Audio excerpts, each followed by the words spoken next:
Isang senador ang napahiya kay Presidente Bongbong Marcos kanina. Oy, my goodness. Update ito mga kutsero. Update ito sa video na in-upload natin na nung nakaraan lang. No? Pero bago natin pag-usapan to, as usual, mga kutsero, tayo muna ay magbibigay pugay sa mga kaibigan natin sa Sendwave. Ayan, kung kayo po ay nasa US, UK, Canada, Italy, France, Spain, Ireland, and Belgium, ay pwede na po ay magpadala na inyong mga remittance sa Pilipinas nang wala pong remittance fee sa pamamagitan ni Sendwave. Ang gagawin nyo lang ay download ng Sendwave app, gawa kayo ng account, ilagay nyo ba ang account details nyo, at pwede na kayo magpadala sa GCash, Cash Pickup, at iba't ibang mga bangko sa Pilipinas. At kapag ginamit nyo po ang promo code na Coach Jared, ay makakakuha pa kayo ng karagdagan $20 free credit! Kaya gamitin na po si Sendwave for all of your remittance needs, mga kutsero. Ayan na nga. So ito, mga kutsero, ang kwento. Di ba nitong nakaraang linggo kaya tayo ina-upload yun? Linggo o Sabado? O basta nitong nakaraan. Nag-upload tayo ng video tungkol kay Cheese Escudero. Ano yung meron kay Cheese Escudero? Ang nangyari kasi, meron siya mga binitawang salita tungkol sa pamimigay ng mga smuggled na bigas. Tulad nito, balikan natin yung kwento, mga kutsero. Kasi mas maganda na buo yung konteksto ng pinag-uusapan natin. Ayan, tulad nito, ayan, sinabi ni Cheese Escudero yan. Ayan, mga sinamsam na bigas, illegal, ipamudmod. Hoy, illegal daw, mga kutsero. Actually, pag-usapan na natin to. Hindi po yan illegal. Actually, pwede pong i-dispose ng, ayon po sa ating, what do you call this? Customs Act. Pwede pong i-dispose ang mga nakam-kam. Yung mga mga nasamsam na bigas. Pwede hong ipamigay. Pwede hong ipamigay yan. Kasama po yan doon sa customs law natin. Ano? Ayun, nakakumpis ka pala. Nakakumpis ka. Ay, nako, hirap pag-Tagalog. Okay, sinabi kasi ni Cheese Escudero, hindi pwedeng ipamigay yung mga nakumpis ka na bigas. Yan, sabi, hindi raw legal yan. Ang problema doon, sabi niya, technically ay hindi yun legal.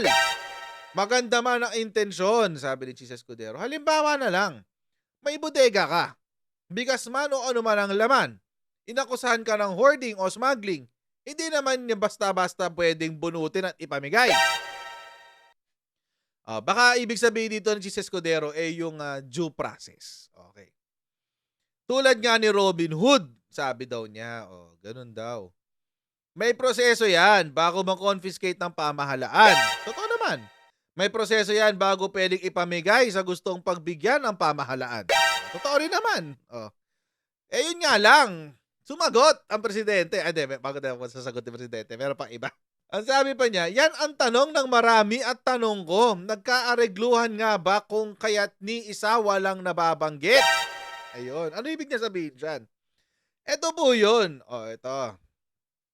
Ito yung ibig niya sabihin dyan. Kaso ng mga rice smuggler at hoarder inareglo. Ayan. Di sinasabi ngayon ni Cheese Escudero, baka raw may korupsyon na nagaganap. Yun. Diyan sa mga ipinamimigay na rice, na smuggled rice. Yan. So, tingnan natin to. Ang meron doon nakarating kasi na impormasyon sa kanya. Nakarating sa impormasyon ni Senator Cheese Escudero na inaareglo ang kaso ng mga smuggler at hoarder kaya walang nakukulong sa kanila kahit na may malakas na batas laban sa large-scale agricultural smuggling. Inareglo daw sabi. Ayon kay Escudero, maaaring pumayag ang smuggler na ipamahagi na lamang sa mahihirap ang mga nakumpiskang bigas kaysa ituloy ng gobyerno ang kaso laban sa kanila. Hindi pwede yun. That's illegals. Confiscated nga Ibig sabihin, regardless kung ito ay kung papayag ang may-ari nitong mga bigas o hindi. Hindi yun, wala silang choice. Confiscated nga confiscated. So ibig sabihin, walang ano yan. Walang say ang mga smuggler dyan. Bakit sinasabi to ni Cheese Escudero? Ang duda ng ilan ay kapalit ng hindi pagkaso o pagbanggit man lang ng pangalan ay ibigay nyo na lang yung bigas at nang mapamigay sa mahirap. Ang problema doon ay technically ay hindi yun legal. Yan. Yun daw ang ano dyan, drama, sabi ni Cheese Escudero. Alam nyo, Senator Cheese, wala namang problema kung iisipin mo yan. Kung iisipin mo lang. Pero mga kotsero, iba kasi kapag di natin alam ano ba nakakarating na impormasyon kay Cheese Escudero, di ba? Hindi natin alam eh. Kung ano impormasyon na nakakarating sa kanya. Baka ay nakakarating na impormasyon sa kanya ay iba sa katotohanan. Kaya iniisip niya na ganito. Kasi mga kotsero, ganito po kasi yan. Simple lang naman ho yan. Kapag merong nakumpiska at ongoing yung kaso, kapag meron ng naihabla, pag naihabla na, yung ano, yung tawag dito, tulad nito na food, hindi naman yan pwedeng magstay sa holding, sa warehouse. Hindi yo, nasa batas nga nakasulat ng customs law. Nakasulat sa customs law na yung mga food items na mako-confiscate ng Bureau of Customs ay pwede nilang ipamigay or i-donate sa mga ahensya na posibleng mangailangan nito. Pagkain, construction supplies, meron pang isa, nakalimutan ko isa. 3 klase yun. Ngayon, pwede rin i-donate ng Bureau of Customs sa DSWD yung mga na-confiscate. Ngayon, mga kotsero, ang gusto kasi ipalabasin dito ni Cheese Escudero, random lang siya. Kumbaga, parang wala lang. Na-confiscate, tapos si owner ng warehouse, wala nang choice, ilalabas. Diba? Ganun yung gusto niyang palabasin. Kaso hindi po yun ang katotohanan. Tulad po nung nangyari dito sa yung nangyari dito sa Zamboanga, so na-confiscate yung bigas, hiningian sila ng papeles. Yung nakasulat sa papeles, hindi yun yung nasa loob ng warehouse. So paano? O di meron ka ng prima facie na ebidensya na may smuggling na naganap. O di ipoproseso na ngayon ng BOC yan para i-confiscate lahat. Ganun o yun. Hindi o yun basta-basta na halimbawa pagdating sa customs, hindi, mamarkahan natin itong smuggled para kunyari, smuggled talaga siya pero hindi naman. Hindi ko alam kung bakit nagsasalita ng ganito si Cheese Escudero. All of a sudden, hindi natin alam kung ano naging motibo niya para sabihin to. Pero mga kotsero, simagot po ang ating Pangulo dito. Ito ang sinabi ni Presidente. Smuggled rice distribution goes through proper process. Dumaan daw sa tamang proseso. Ang sabi, the distribution of smuggled imported rice that were seized by the Bureau of Customs goes through the right process, President Ferdinand Marcos Jr. said Tuesday. Marcos Jr. made the comment after Senator Cheese Escudero diba? Pinangalanan pa questioned the legality of the rice distribution to poor families, saying a process should be followed. Ano po sinabi ni Presidente? Dumaan po ito sa tamang proseso ng investigasyon, pagkumpiska, at inspeksyon upang matiyak na ito ay ligtas na ipamahagi sa nangangailangan. He said during a rice distribution event sa Manila. Ito pa rin po yung sa yung Zamboanga, yung 42,000 sacks na bigas. Ito pa rin po yun, yung pinapamigay. Dinonate po kasi ng Bureau of Customs sa DSWD bilang pandagdag sa kanilang pamigay sa mga 4-piece. The President said this should also serve as a warning to smugglers and hoarders that the government will be vigilant in protecting the country's rice supply. Sa bagong Pilipinas, bawal ang smuggler, bawal ang hoarder, at bawal din ang mga mapang-abuso, mapagsamantala sa ating bayan. Di nakarinig ka ngayon, Cheese Escudero. Marcos Jr. earlier distributed confiscated smuggled rice to Pantawid Pamilyang Pilipino Program beneficiaries in Tungawan, Zamboanga, Sibugay, Iriga City, Camarines Sur, and General Trias, Cavite. Yun ang habang sinasabi natin. Kasi alam nyo mga kotsero, hindi naman kailangan kasi lagyan ng mali siya yan. Nakapagtaka lang yung comment ni Senator Cheese. Bakit may mali siya bigla? Bakit merong gano'n na parang, hindi dumaan yan sa tamang proseso? Ay hindi, napag-ano yan, nakipag-aregluhan yung, smuggler doon sa ating BOC para hindi sila pangalanan. Ayun, gano'n ang sila pinapalabas. Hindi naman. Diyos ko naman. Oh, presumption of regularity. Hangga't wala ho kayong ebidensya na may ginawang mali ang ating administrasyon, presumption of regularity. Ang problema, yung magbigay ka lang ng konting bigay ka lang ng konting doubt sa mga utak ng mga tao, sapat na. Ang gumagawa lang ho nun, mga kalaban. Kalaban na ho ba kayo, Senator Chis Escudero? Kasi naalala ko nung kampanyang 2022, nasa likuran ka pa ni President Bongbong Marcos. Ikaw pa ang nagdala sa kanya sa saan ba 'to? Bicol din yata yun. Basta do'n sa probinsya niyo. Oh, 'di ba? Oh, panoorin natin yung balita tungkol pa diyan sa mga smuggler. Ferdinand Marcos Jr. has made it abundantly clear that he is resolute in his mission to eradicate rice smuggling and hoarding in the country. In a commanding address delivered during the rice distribution event at the San Andres Sports Complex in Manila, President Marcos issued a strong directive to all relevant agencies. He emphasized the necessity of strictly enforcing existing laws to effectively address the pressing rice issues. Kaya inaatasan ko ang lahat ng mga opisyal, mga otoridad at mga ahensya na higpitan ng husto ang papatupad ng pulisiya at diba? batas hinggil sa issue ng bigas. President Marcos said hoarders, smugglers, and rice manipulators are the actual race weevils that destroy the ecological balance of rice supply and demand.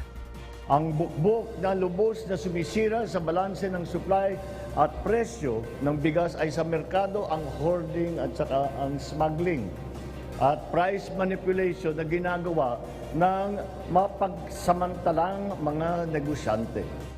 PBBM acknowledged that this will not be an easy battle for the government as the smugglers, hoarders, and price manipulators have been operating for so long.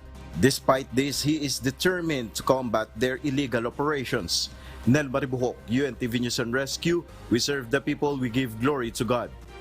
Yun. Ano pa? Ano pang ginagawa ni Presidente para sa mga para tulungan ang ating mga magsasaka at saka maiayos ang ating rice supply? Ito, pakita ko sa inyo. Marcos rejects proposal to reduce rice tariffs.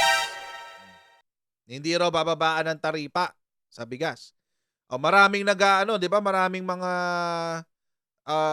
farmers groups ang nagwawala dahil diyan sa sinabi ni Balisacan at saka ni Jokno na babaan daw ang taxes dito sa sa bigas.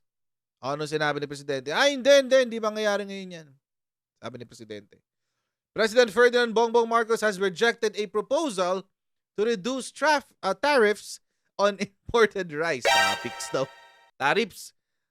It was not the right time to lower the tariff rates because the projection of world rice prices is that it will go down.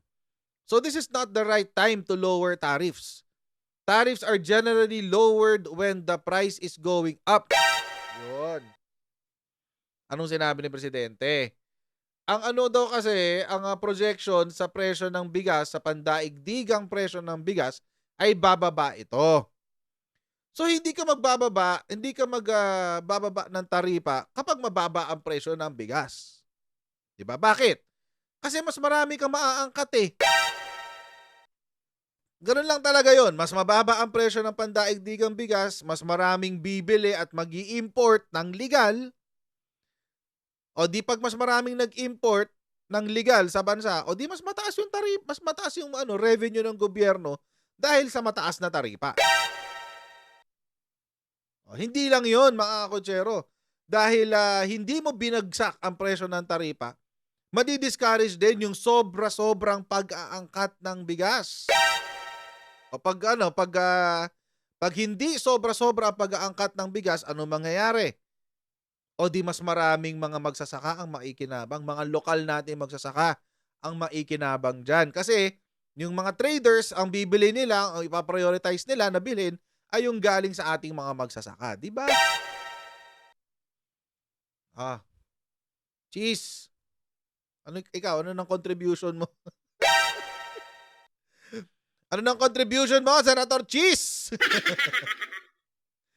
The decision was made in consultation with the economic managers, namely officials of the DBM, DOF, and NEDA. Okay? DBM and NEDA had previously sought to suspend rice tariffs in a bid to control the high prices of rice in the country. Okay? Actually, marami hong gustong gumawa niyan. Pati mga senador gustong gawin yan. Pati miyembro ng Kongreso gustong gawin yan. Bawasan yung taripa, di ba? Pero hindi gumagalaw ang presidente. Pero ngayon, sure na, hindi nagagalawin yan. If it had pushed through, special taxes imposed on imported rice would have been reduced or removed. The price cap on rice is still in effect in order to control rampant increase in the cost of this commodity. So sobrang mahal naman kasi talaga. Hindi rin natin ngayon naiintindihan natin bakit sobrang mahal. It is because yung smuggled rice na hinohoard. Meron pang sinabi si Cheese Escudero, hindi naman yung smuggling ng bigas ang problema. Ang problema yung hinohoard. Ha? Really, Senator Cheese, sabihin mong ganon? Alam niyo ho kasi, mga kutsero, dahil po sa rice tarification law, lahat po ng pumapasok na revenue galing sa pag-i-import ng bigas ay napupunta po sa improvement ng ating ng ating agricultural sector. So, mas marami hong smuggled rice na pumapasok, mas mababa ang pupunta na budget para sa agricultural sector natin. At saka mga kutsero, magkapatid yan. Smuggling tsaka hoarding, magkapatid yan. Sino ba namang kriminal ang gagawin ganito? Mag-i-smuggle ako ng bigas, tapos ibebenta ko agad. Walang ganon. Bakit? Kasi iintayin mo munang tumaas ang presyo ng bigas. Iintayin mo munang tumaas ang presyo ng bigas, saka ka maglalabas. Mag-iintay ka lang dyan mga 2 months kasi pagdating ng 3 months, medyo ano na yan, mapepeste na yung mga nakastock mo.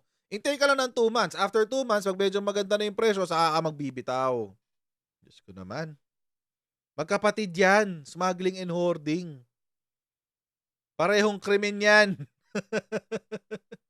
Parehong krimen yan. Diyos ko, agricultural sabotage. Agricultural sabotage yata, if I'm not mistaken. I could be wrong, but yun ang naalala ko. So, yun. So, tama po ito. So far, no, si PBBM is on the right track kung paano i-manage itong sa bigas. Biglang pagsirit ng presyo ng bigas. You can really control the distribution and the supply chain. Kasi meron namang bigas eh. May produkto. Meron kang mga magsasaka. Meron kang ini-import. Merong bigas. Meron kang makukuha. Pero itong sa Pilipinas nga nangyayari, it's an artificial shortage. Artificial po ito na shortage. Bakit? Kasi minamanipula ng mga traders yung supply ng bigas. At kapag binanipula nila yung supply ng bigas, syempre, natural, tataas ang presyo ng bigas. It's just the logical, continuous sequence of the crime. Diba? It's the logical and the continuous sequence of the felony. Ganun lang talaga yun. Wala tayong it's just it. So, this is a good measure. What we're waiting for ngayon, ang hinihintay lang natin is yung isa pang inaano ni Cheese Escudero, yung pagka-file ng kaso. But alam niyo mga kutsero, yung pagka-file ng kaso, it will really take time. Pero wag naman natin sobrang tagalan. Kasi kung may prima facie evidence naman, 'di ba? Of prima facie evidence, pwede na 'yon. Wag naman natin masyadong tagalan. At saka 'di ba kayo dyan sa Senado, meron kayong economic sabotage or agricultural something act na niluluto? Ba't hindi niyo pa i-aprobahan 'yan para mapirmahan na? 'Di ba? Do your part, Senator Cheese Escudero. Hindi lang yung yung ngawa tayo ng ngawa dyan sa tabi-tabi. No, di ba? Anyway, hanggang dito na lang muna tayo sa video na ito ngayong gabi. Maraming po salamat sa inyong patuloy na pagsuporta sa ating Coach Jared YouTube channel. Meron din po tayong Facebook page. Follow po tayo sa ating Facebook page. And I will see all of you in our next Coach Jared Live. Right? So bye everyone. See you next time. Bye.